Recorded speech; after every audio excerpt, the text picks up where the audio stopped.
قال رسول الله صلى الله تعالى عليه وسلم إنما الأعمال بالنيات وإنما لكل امرئ ما نوى فمن كانت هجرته إلى الله ورسوله فهجرته إلى الله ورسوله ومن كانت هجرته إلى دنيا يصيبها أو إلى امرأة ينكحها فهجرته إلى ما هاجر إليه أو كما قال النبي صلى الله تعالى عليه وسلم. اللهم صل على محمد وعلى آل محمد كما صليت على إبراهيم وعلى آل إبراهيم إنك حميد مجيد. اللهم بارك على محمد وعلى آل محمد كما باركت على إبراهيم وعلى آل إبراهيم إنك حميد مجيد. واجب الاحترام بزرگوں، بھائیوں، دوستوں، ہم اللہ پاک کا شکر ادا کرتے ہیں کہ اللہ تعالیٰ نے ہمیں حضرت محمد صلی اللہ علیہ وسلم کا فرما بردار امتی بنایا ہے۔ اس دنیا میں بہت سارے ایسے انسان بھی بستے ہیں جو نافرمان ہیں، جو اللہ کے بھی نافرمان، اللہ کے رسول حضرت محمد صلی اللہ علیہ وسلم کے بھی نافرمان۔ اللہ تعالیٰ نے ہمیں ان میں سے نہیں بنایا، بلکہ اللہ تعالیٰ نے ہمیں فرما بردار میں سے بنا دیا۔ اللہ تعالیٰ ہمیں اپنے سامنے جتنے کی توفیق عنایت فرما دیتے ہیں۔ اللہ تعالیٰ ہمیں اپنے پیارے نبی حضرت محمد صلی اللہ علیہ وسلم سے نسبت عطا فرمائی ہے، ان کی سنت زندگی سے ہم محبت کرتے ہیں، اس بات پر ہم اللہ کا شکر ادا کرتے ہیں۔ دیکھو بھائی، اللہ تعالیٰ قرآن پاک میں ارشاد فرما رہے ہیں ما یفتح اللہ للناس برحمۃ فلا ممسک لها، جس بندے کے لیے میں اللہ اپنی رحمت کے دروازے کھول دوں کوئی دوسرا بند نہیں کر سکتا۔ وما یمسک فلا مرسل له، جس بندے پر میں اللہ اپنی رحمت کے دروازوں کو بند کر دوں کوئی دوسرا زبردستی کروا بھی نہیں سکتا۔ من کان یرید العزہ فللہ العزۃ جمیعا، جو بھی عزت کا طالب ہو اس کو یہ بات بتلا دو ساری کی ساری عزتیں میں اللہ کے ہاتھوں میں ہیں، مجھ سے مانگو میں اللہ تم کو عزتیں دے دوں گا۔ وخزائنی ملک وخزائنی لا تنفد، میرے خزانے بھرے پڑے ہوئے ہیں، میرے خزانوں میں کمی نہیں آتی۔ وعندی خزائن کل شیء، میرے پاس ہر چیز کے لامحدود خزانے ہیں۔ عزتیں، ذلت، صحت، بیماریاں، کامیابی، ناکامی، موت، حیات، خوشیاں، کسی کو اونچا لے کر کے جانا، کسی کو نیچے گرا دینا، کسی کے حالات کو بنا دینا، کسی کے حالات کو خراب کر دینا، کسی کو خوشیاں دینا، کسی کو غمزدہ کرنا، اللہ تعالیٰ کہتے ہیں یہ سب کام میں اکیلا اللہ اپنی قدرت سے کرتا رہتا ہوں، نہیں کرتا ہوں میں رب کے سوا کوئی دوسرا یہ کام نہیں کر سکتا۔ یا وہی نہیں اناثا، جس کو چاہتا ہوں صرف بیٹیاں ہی بیٹیاں دیتا ہوں، اس کو بیٹا کو نہیں دیتا۔ ویا وہی نہیں الذکور، جس کو چاہتا ہوں صرف بیٹے ہی بیٹے دیتا رہتا ہوں، اس کو بیٹیاں کو نہیں دیتا۔ اور یذبحهم ذکرانا واناثا، بعض ایسے بھی ہم کو بیٹے اور بیٹیاں دونوں ہی ہیں۔ وَيَجْعَلُ مَن يَشَاءُ عَقِيمًا، اور میں جس کو چاہتا ہوں بانج بنا دیتا ہوں، بیٹا بھی کوئی نہیں بیٹی بھی کوئی نہیں، بانج بنا دیا۔ إِنَّ اللَّهَ عَلَى كُلِّ شَيْءٍ قَدِيرٌ، بے شک تمہارا رب سب کچھ کر سکتا ہے۔ وَاللَّهُ خَلَقَ كُلَّ دَابَّةٍ مِّن مَّاءٍ، اللہ تعالیٰ نے ہر سی جاندار کو پانی سے منی کے قطرے سے بنایا۔ فَمِنْهُمْ مَن يَمْشِي عَلَى بَطْنِهِ، بعض ایسے جاندار بنائے جن کے پاؤں نہیں بنائے، وہ اپنے پیٹ کے بل چلتے ہیں، بغیر پاؤں کو چلتے ہیں، سانپ ہے، مچھلی ہے، اللہ تعالیٰ نے بغیر پاؤں کے ان کو چلا دیا۔ وَمِنْهُمْ مَن يَمْشِي عَلَى رِجْلَيْنِ، بعض ایسے ان کو دو پاؤں بنائے۔ وَمِنْهُمْ مَن يَمْشِي عَلَى أَرْبَعٍ، بعض ایسے جن کے چار پاؤں بنائے۔ يَخْلُقُ اللَّهُ مَا يَشَاءُ، تمہارے رب کی مرضی ہے جیسے چاہے بنا دے، کم بنا دے، زیادہ بنا دے، خوبصورت بنا دے، بدصورت بنا دے، کالا بنا دے، گورا بنا دے، عقل مند بنا دے، بیوقوف بنا دے، سمجھدار بنا دے، اللہ کہتے ہیں یہ سب کام میں اللہ اپنی قدرت سے کرتا ہوں، میں رب کے سوا کوئی دوسرا یہ نہیں کر سکتا ہے۔ ادھر حضرت زکریا علیہ السلام اللہ کی دلیل اور قدر پیغمبر گزرے ہیں، ان کا بیٹا کوئی تھا، نرینہ اولاد نہیں تھی، اللہ تعالیٰ سے دعا مانگا کرتے تھے، یا اللہ مجھے بیٹا دو، مجھے بیٹا دو، مجھے بیٹا دو۔ مانگتے مانگتے مفسرین کہتے ہیں 100 سال تک اللہ سے بیٹا مانگتے رہے، اور اللہ سے بے نیاز ہیں، جب دینے پہ آ جائیں تو دے دیں، اور نہ دینے پہ آئیں تو اللہ کا جلیل و قدر پیغمبر بھی ہم سے دعا مانگے، اللہ بے نیاز ہے، نہ دیں تو نہ دیں۔ 100 سال کے بعد بی بی مریم ان کے پاس رہتی تھی، حضرت زکریا علیہ السلام خالد تھے بی بی مریم علیہ السلام کے، تو بی بی مریم کمرے میں بند تھی، یہ کہیں چلے گئے، کافی دیر کے بعد جب واپس آئے تو دل میں خوف تھا کہ مریم تو کمرے میں بند تھی، تو کہیں بھوکی پیاسی بیچاری کو مر نہ گئی ہو، سارا دن گزر گیا، تو دوڑے دوڑے آئے اور آ کر کے دروازہ کھولا تو بہت بڑا کمرہ تھا جو بے موسم پھلوں سے بھرا پڑا تھا۔ جا مریم انا لکی ھذا، مریم یہ سب کچھ تیرے پاس کہاں سے آ گیا؟ یہ تو وہ پھل ہیں جو بے موسمی پھل ہیں، یہ تو بیت المقدس شہر میں بھی موجود نہیں ہے، یہ تیرے پاس کہاں سے آ گئے؟ تو مریم نے کہا قالت هو من عند اللہ، یہ اللہ تعالیٰ کی طرف سے جنت کے بھیجے ہوئے پھل ہیں، ان اللہ یرزق من یشاء بغیر حساب، اللہ جس کو چاہتے ہیں بغیر حساب کے عطا فرما دیتے ہیں۔ ہنالک دعا زکریا ربہ، وہیں کھڑے کھڑے زکریا علیہ السلام نے اس منظر کو، اس انہونی چیز کو جب دیکھا تو زکریا علیہ السلام کھڑے کھڑے اللہ کے دربار میں رو پڑے، آنسو بہانے لگے، یا اللہ بند کمرے میں جس طرح تم مریم کو جنت کے پھل لا کر کے موسم کھلا سکتے ہو،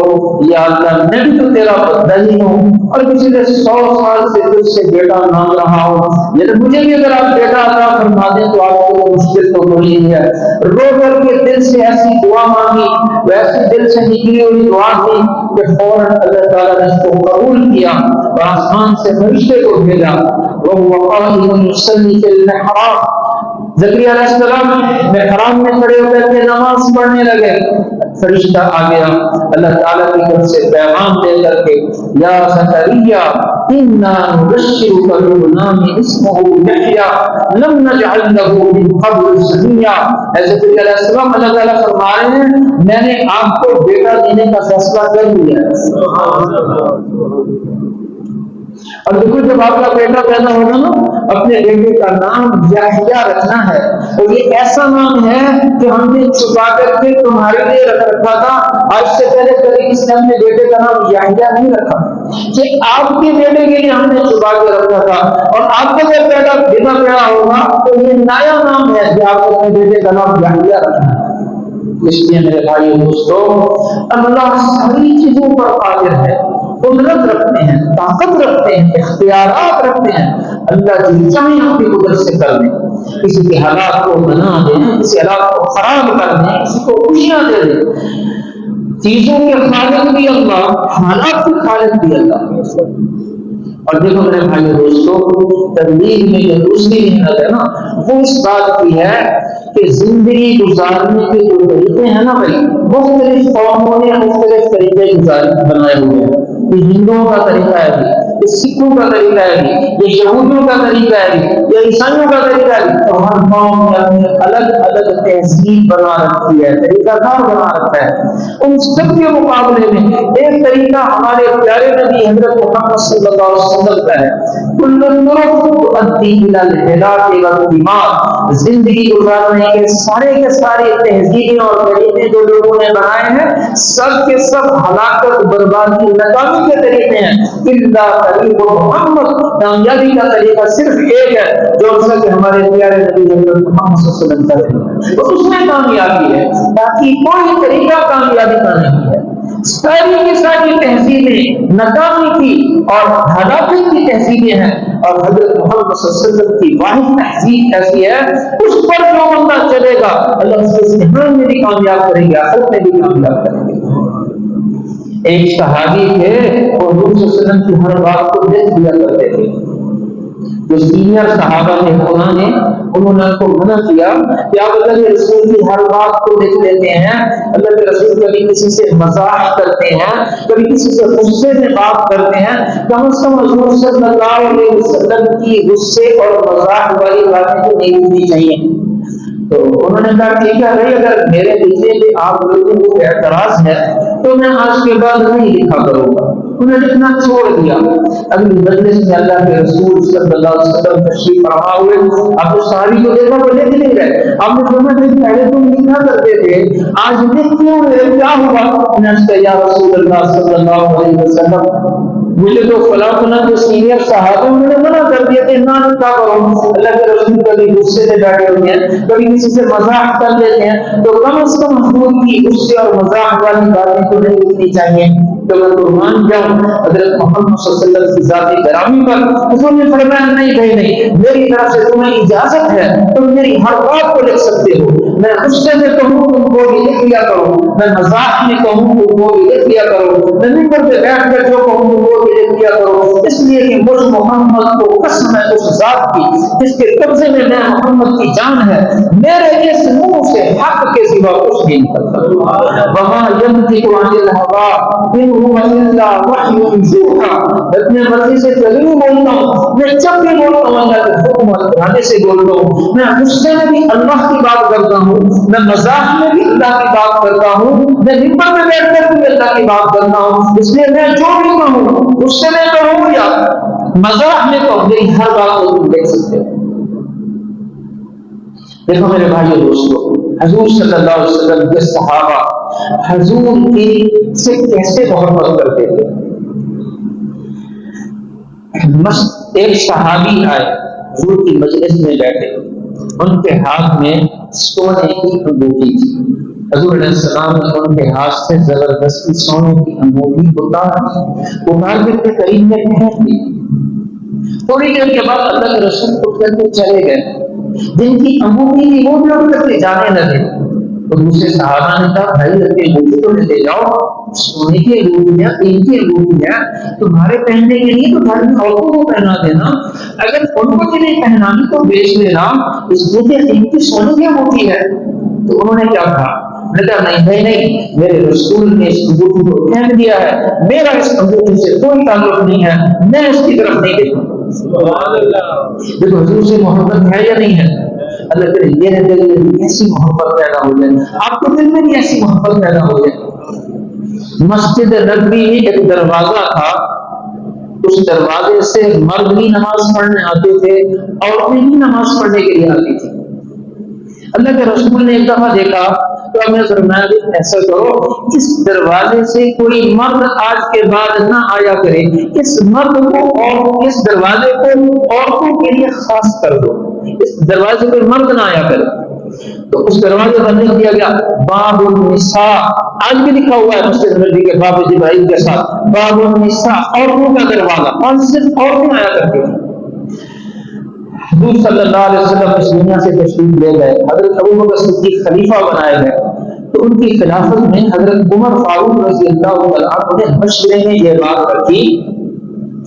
کہ ابو بکر اب فتنے کا زمانہ شروع ہو گیا ہے، اور وہ مسجد میں نماز پڑھنے نہ جاتے، گھر میں نماز پڑھ جاتے، خاص طور پر اندھیرے کی نمازیں گھر میں پڑھ لیں۔ تو لمبا چوڑا مشورہ ہوا، آخر یہ بات طے ہو گئی کہ عورتیں گھروں میں نماز پڑھنے کی مسجد میں نہ آئیں۔ اب وہ باب النساء تھا جہاں سے عورتیں آیا کرتی تھی، جب عورتیں اب آنا بند ہو گئی تو وہاں سے مرد بھی آ جایا کرتے تھے۔ تو عبداللہ بن عمر حضرت عمر کے صاحبزادے تھے، ان کا گھر بھی اسی طرح تھا جس طرح باب النساء تھا، لیکن جب وہ مسجد میں آتے تھے تو اس دروازے سے داخل نہیں ہوتے تھے، بلکہ لمبا چوڑا چکر کاٹ کر کے دوسری طرف سے آگے کے مسجد میں داخل ہوتے تھے۔ کچھ دنوں کے بعد ایک صحابی نے کہا اتنا لمبا چوڑا آپ کا تعلق کرتے ہو، اسی دروازے سے آ جایا کرو۔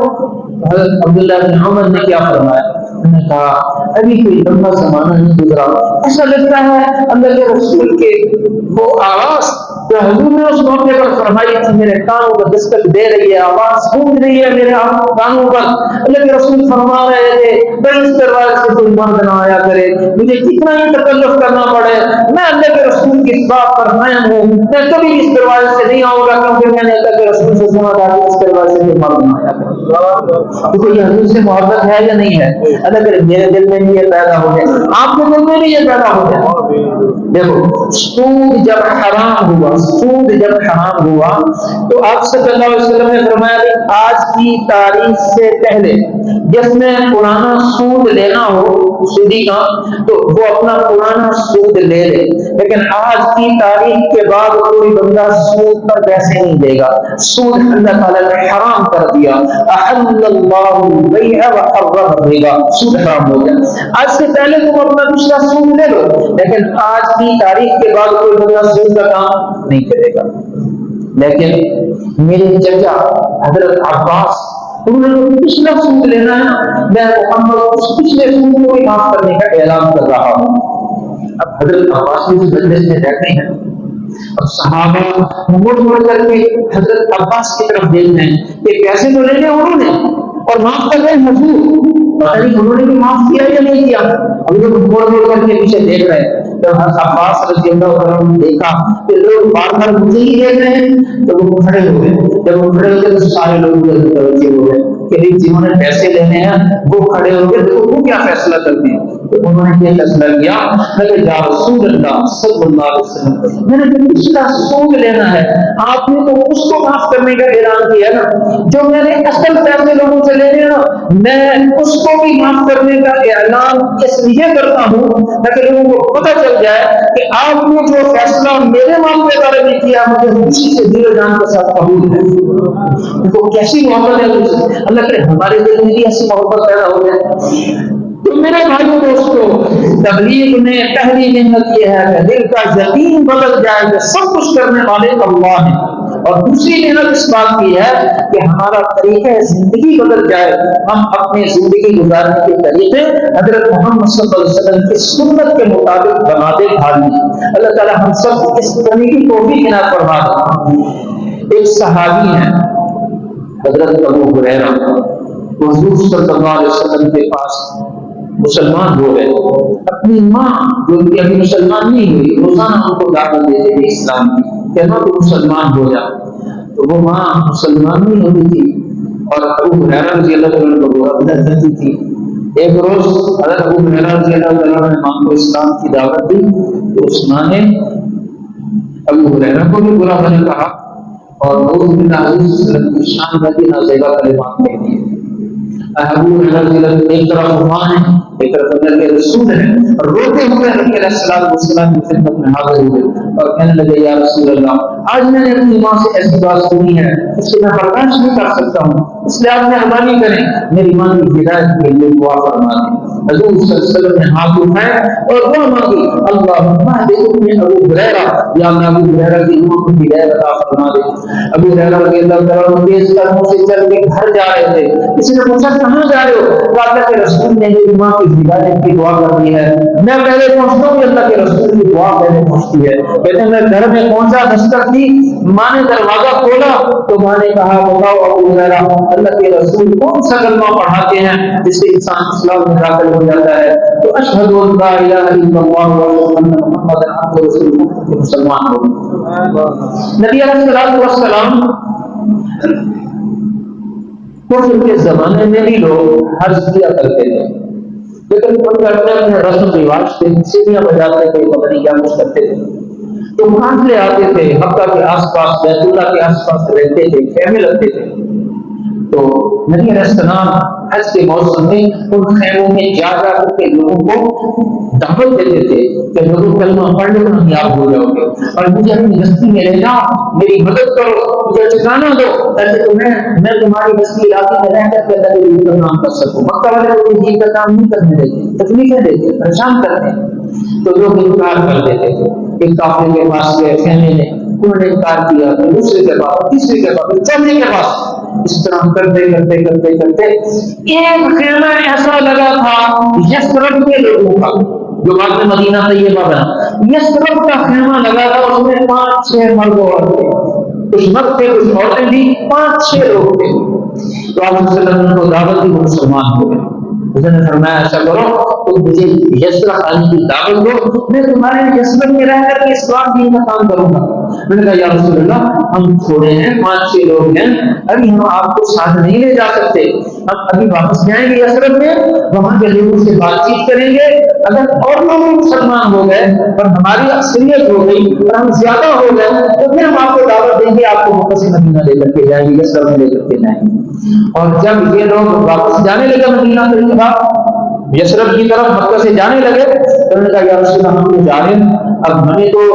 نہ نماز جانے نہ دین کی دعوت کو جانے، اس لیے اگر آپ مہربانی کریں کوئی اپنا نمائندہ، کوئی صحابی جو دین سیکھا ہوا ہمارے ساتھ بھیج دیں، وہ ہمیں دین سکھاتا رہے گا وہاں یثرب میں۔ تو آپ صلی اللہ علیہ وسلم نے 18-19 سال کے نوجوان تھے جن کا نام تھا بشر بن عمیر رضی اللہ تعالیٰ عنہ، حضور نے ان کو صاف کر دیا کہ یہ بشر تمہارے ساتھ جائیں گے، یہ تمہیں دین سکھائیں گے۔ اگر بشر گئے پورا سال وہاں یثرب میں دین کا کام کیا،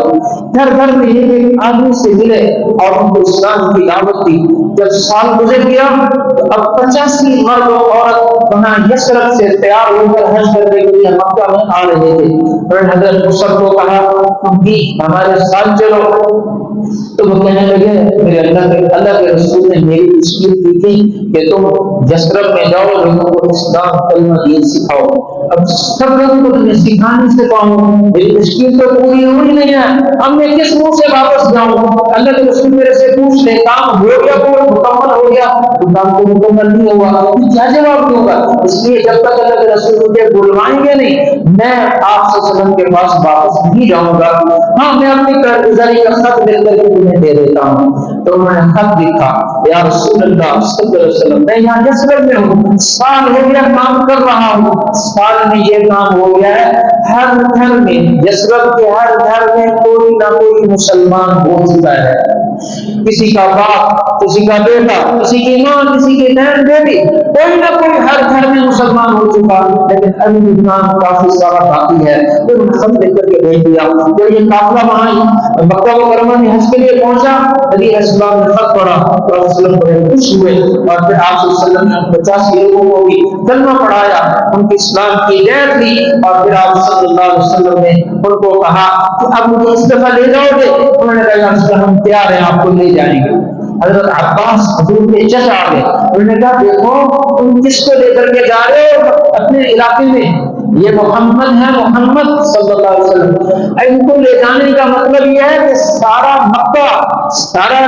سارا جزیرہ عرب تمہارا دشمن ہو جائے گا، تمہیں جنگیں کرنی پڑیں گی اور تمہیں شہادتیں دینی پڑیں گی، اور تمہیں محمد صلی اللہ علیہ وسلم کی وجہ سے بہت تکلیفیں اٹھانے پڑیں گی، سوچ سمجھ کر کے لے جانا۔ انہوں نے کہا کوئی بات نہیں، ہم لے جا رہے ہیں، دائیں سے بائیں سے آگے سے پیچھے سے اوپر سے نیچے سے ہر طرف سے محمد صلی اللہ علیہ وسلم کی حفاظت کریں گے، ہمیں حکم دیں گے، حضور کے حکم پر سمندر میں چھلانگ لگانے کا حکم دیں، جان کی پرواہ کیے بغیر سمندر میں چھلانگ لگائیں گے، ہمیں حکم دیں گے آگ میں چھلانگ لگانے کا، حضور کے حکم پر آگ میں چھلانگ لگانے کے لیے تیار ہوں گے، ہم حضور کی ہر طرف سے حمایت کریں گے، آپ کی مدد کریں گے۔ تو آپ صلی اللہ علیہ وسلم ان کے کہنے پر صحابہ کو کہا مکہ سے ہجرت کر کے مدینہ جاؤ، اور پھر صحابہ مدینہ میں گئے، اللہ کے رسول خود بھی گئے، اور پھر اللہ پاک نے یثرب کو مدینہ طیبہ بنا دیا اور اسلام کا مرکز بنا دیا، اور ساری دنیا کے اندر اسلام کو وہاں سے پھیلا دیا۔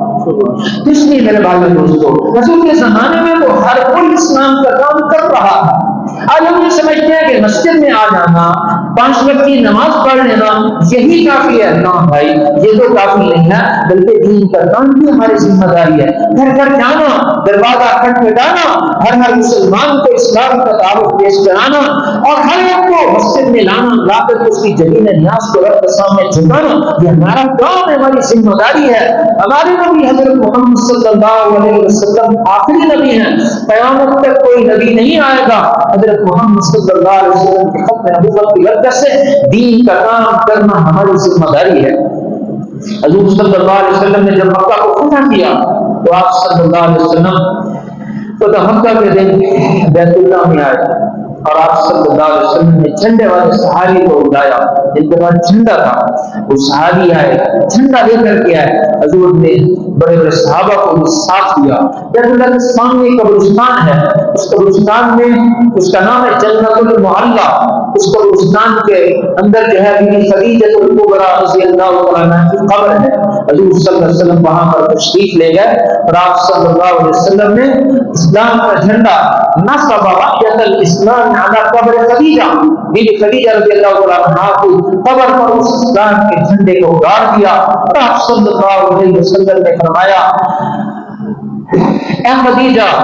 جب میں مکہ چھوڑ کر کے مدینہ گیا تو اہل مدینہ نے، انصار مدینہ نے، انصار صحابہ نے میری وہ خدمت کی اور اسلام کی وہ مدد کی کہ وہ ساری دنیا یاد رکھے گی۔ لیکن النصر نصر کی خدیجہ، مدد وہ ہے کہ تم نے محمد کی تھی، تم نے جو خدمت اسلام کی میں اس کو میں محمد آج تک نہیں بھول سکا۔ اس لیے میرے بھائی دوستو، خدیجہ رضی اللہ تعالیٰ عنہ اپنے مال کو، جان کو، سب کو اللہ کے دین پر قربان کر دیا۔ دیکھو عورت ہوتی ہے نا، عورت کی عادت ہوتی ہے، عورت کو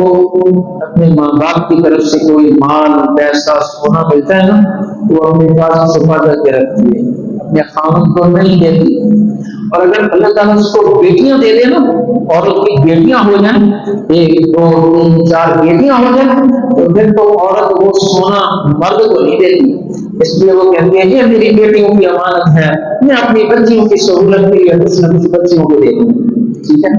خدا کی قسم اللہ تعالیٰ نے بھی خدیجہ رضی اللہ تعالیٰ عنہ ایک نہیں 4 بیٹیاں عطا فرمائیں۔ ایک رتی برابر بھی کوئی چیز بچا کر کے رکھی نہیں ہے۔ مکہ کی بڑی مشہور مالدار خاتون تھی، سب کا سب مال و دولت، عزت، سب کچھ کو اللہ کے دین پر قربان کر دیا۔ اس لیے میرے بھائی دوستو، دین تو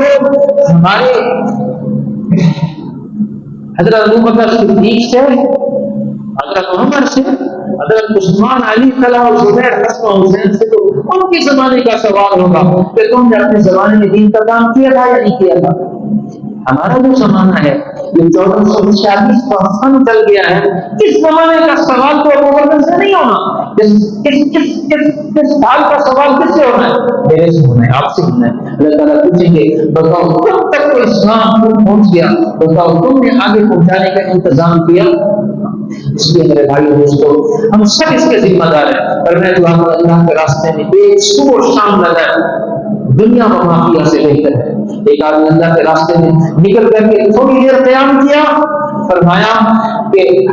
رمضان کا مہینہ ہو، لیلۃ القدر کی رات ہو، حجر اسود کے سامنے کھڑا عبادت کرنے والا سے وہ اللہ کے راستے میں تھوڑی دیر قیام کرنے والا بہتر ہے۔ 1 روپیہ خرچ کرنا 7 لاکھ روپیہ صدقہ کرنے کا ثواب ملتا ہے، 1 مرتبہ سبحان اللہ کہنے سے 50 کروڑ مرتبہ سبحان اللہ کہنے کا ثواب ملتا ہے۔ تو تبلیغ کا کام ہو رہا ہے، ساری دنیا میں لوگ جا رہے ہیں، اسلام دین کا کام کر رہے ہیں، تو ہماری بھی ذمہ داری ہے ہم سب نیت ارادہ کریں انشاءاللہ ہم دین کا کام کریں گے۔ نیت سارے کر لو، آگے تشکیل تو پھر اس قسمت میں ہوگا نام لکھوائیں گے، یہ نیت تو کر لو کہ ہم انشاءاللہ دین کا کام کریں گے۔ بھائی ہاتھ کھڑا کرو، کون کون کریں گے انشاءاللہ، سارے نیت کرو ماشاءاللہ۔ اب یہ ہے کہ بھائی جس کے لیے جتنی توفیق اللہ تعالیٰ دیتا چلا جائے اتنا وقت ضرور لگا لو۔ تو اس کے لیے فرمایا بھائی پہلا ہمارا تقاضا یہ ہے جس بھائی کے 4 مہینے نہیں لگے وہ 4 مہینے کے لیے فرما دیں، جس بھائی کے 4 مہینے نہیں لگے تو 4 مہینے کے لیے فرمائیں کہ انشاءاللہ تعالیٰ ہم 4 مہینے لگائیں گے۔ انشاءاللہ ہمت کریں، جس کے دل میں اللہ تعالیٰ نے ڈالی ہے کھڑے ہو کر کے نام لکھاؤ، بس کھڑے ہوتے جائیں انشاءاللہ اپنی رات میں دھار کریں ماشاءاللہ ماشاءاللہ 4 مہینے انشاءاللہ ماشاءاللہ جی اسی طرح کھڑے ہو جائیں ماشاءاللہ چودھری صاحب 4 مہینے انشاءاللہ ماشاءاللہ ماشاءاللہ 4 مہینے ماشاءاللہ ہمت مرد مدد خدا 4 مہینے ماشاءاللہ ماشاءاللہ 4 مہینے ماشاءاللہ ماشاءاللہ ماشاءاللہ ماشاءاللہ 4 مہینے اللہ قبول فرمائے، اللہ قبول فرمائے۔ 4 مہینے ماشاء اللہ ماشاء اللہ ماشاء اللہ ماشاء اللہ۔ اللہ پاک آپ حضرات کو جیسا خیر عطا فرمائے۔ اور بھی کھڑے ہو جائیں، کافی سارے ساتھی اور بھی فلور میں ہے، فلور ماشاء اللہ ماشاء اللہ ماشاء اللہ ماشاء اللہ ماشاء اللہ ماشاء اللہ۔ جی اور بھی کوئی ساتھی جن کے دل میں اللہ نے ڈالی ہے وہ کھڑے ہو کر کے نا، جی ماشاء اللہ بھائی ماشاء اللہ کا قبول فرمائے، اور فرمائیں اور فرمائیں، ہمت کریں گے، ہمت کریں انشاءاللہ تعالی۔ جن بھائیوں کے قواعد پورے ہیں وہ بیرون ملک سال کے لیے 7 ماہ کے لیے ہر سال 4 مہینے کے لیے، اس کے لیے بھی فرمائیں بھائی، اس کے لیے بھی فرمائیں، سب کی ہمت کر لیں بھائی۔ ماشاء اللہ ماشاء اللہ۔ میرا بھی انشاءاللہ دوسرا سال علماء عربستان میں، عربستان میں، ماشاء اللہ ماشاء اللہ۔ یہ بھی تقاضا ہے کہ جو علماء ہیں سال اپنے ملک میں لگائیں اور 1 سال عربستان میں، عرب ملکوں میں جا کر کے لگائیں، عربوں میں کام کریں، اور پھر تیسرا سال کفرستان میں جو کافروں کے ملک ہیں، یورپ کے ملک، ان میں جا کر کے کام کریں، اس لیے کہ ہم مسلمان جو ساری امت کے لیے ہیں، ہم کسی خاص علاقے کے لیے نہیں ہے، فصل ڈول کے لیے نہیں ہے، پنڈی کے لیے نہیں ہے، پورے پاکستان کے لیے نہیں ہے، ساری دنیا ہمارے سامنے ہے، ساری دنیا ہمارے نبی عالمی نبی، اور یہ بھی امت عالمی امت۔ جی فرمائیں بھائی، سال 7 ماہ کے لیے فرمائیں، جن کہیں وہ قواعد پورے تھوڑا فرما دیں جی۔ ماشاء اللہ ماشاء اللہ۔ جی جی بھائی چلو، ہر مہینے میں 3 دن کے لیے کون کون ہمت کر لیا کریں گے؟ ہر مہینے 3 دن، چلو بیٹھے بیٹھے اس کا ارادہ کر لو بھائی، ماشاء اللہ۔ ہر مہینے 3 دن لگاؤ گے نا بھائی، تو اس کے لیے ترتیب بنانی ہے کہ پہلے ہفتے میں 3 دن کے، مہینے کے پہلے ہفتے میں جاؤ گے، دوسرے میں جاؤ گے، تیسرے میں جاؤ گے، چوتھے میں جاؤ گے، تو مولانا صاحب کے ساتھ مل کر کے، پرانے ساتھیوں کے ساتھ مل کر کے اس کا نظم اور ترتیب بنا لو کہ کس ہفتے میں 3 دن کے لیے جاؤ گے، تاکہ پھر اس وقت 3 دن بھی لگتے رہیں۔ پھر گزاری شب جمعہ پر بھی جانے کا اہتمام فرمائیں، انشاءاللہ دوسرے ہفتے کی انشاءاللہ ترتیب بنائیں۔ دوسرے ہفتے میں مولانا صاحب ہمارے مہینے کے دوسرے ہفتے میں سروزے کی بھرپور جماعت نکالیں گے، اللہ پاک قبول فرمائے، اللہ پاک آسان فرمائے۔ آپ کے مقامی کام ہوتے ہوں گے، یہاں پر مسجد میں 5 اعمال، روزانہ مشورہ، روزانہ تعلیم، روزانہ جو ہے تعمیر مسجد کا حلقہ لگانا، ملاقاتیں کرنا، لوگوں کو مسجد سے لانا، مسجد کو آباد رکھنا اعمال سے، اور اسی طرح بھائی ہفتے میں 2 گشت ہیں اور مہینے کے بعد جو ہے سے ہوتا ہے، تو یہ 5 اعمال میں بھی خوب جڑے تھے، کریں گے انشاءاللہ تعالی۔ اور یہ ہے کہ آپ کی مسجد میں اگر درس قرآن نہیں ہے تو مولانا صاحب کی خدمت میں عرض ہے کہ درس قرآن شروع کریں، اور درس قرآن اگر ہو رہا ہے تو آپ سارے دوست درس قرآن میں بیٹھا کریں۔ دیکھو ہماری جو کام ہے، ہم دین کی محنت کر رہے ہیں، تو لوگوں کو قرآن سے جوڑنا ہے نا، تو لوگوں کو حدیث رسول اللہ سے جوڑنا ہے نا، تو انشاءاللہ تعالی ہم قرآن کے درس کے اندر بھی سارے ساتھی خوب جم کر کے بیٹھا کریں انشاءاللہ، روزانہ درس قرآن۔ اللهم صل على سيدنا مولانا محمد وعلى آل سيدنا مولانا محمد وبارك وسلم وصل عليه یا اللہ یا رحمان یا رحیم یا ذو الجلال والاکرام۔ یا اللہ قوت والے ہیں، طاقت والے ہیں، یا اللہ آپ سارے اختیارات رکھتے ہیں، ساری کائنات پر آپ کا حکم چلتا ہے، یا اللہ آسمان و زمین، ذرہ ذرہ، قطرہ قطرہ، قطعہ قطعہ آپ کے حکم میں جکڑا ہوا ہے، یا اللہ ہم سب تیرے کمزور ضعیف بندے ہیں، یا اللہ تو ہم سب کے حال پر رحم فرما دے، یا اللہ ہم سب کے حال پر رحم فرما، یا اللہ ہم سب کو دین کی سمجھ نصیب فرما، یا اللہ ہدایت کے لیے ہم سب کو قبول فرما، یا اللہ لوگوں کے لیے سبب ہدایت بنا دے، یا اللہ سب کے ساتھ خیر کا فیصلہ فرما، تمام بیماروں کو شفاء کاملہ عاجلہ نصیب فرما، بے اولادوں کو نیک صالح اولاد عطا فرما، اولاد والوں کی اولاد کو نیک صالح فرما، خیر کی شکلیں پیدا فرما، امت میں اجتماعیت پیدا فرما، اتحاد و اتفاق نصیب فرما، ملک پاکستان کی حفاظت فرما، علماء کی حفاظت فرما، یا اللہ دینی مدارس مساجد مراکز کی حفاظت فرما، دینی شخصیات کی حفاظت فرما، یا اللہ ملک پاکستان کے حال پر رحم فرما، رحمتوں اور برکتوں کا نزول فرما، یا اللہ دین کو، اسلام اور مسلمانوں کو عزت ترقی عروج نصیب فرما، کافر اور ان کی تدبیروں کو خاتمہ ملا، ہم سب کو دعاؤں کو اپنے فضل و کرم سے اپنے حبیب کے صدقے میں قبول و منظور فرمانے، آمین آمین آمین، لا الہ الا اللہ۔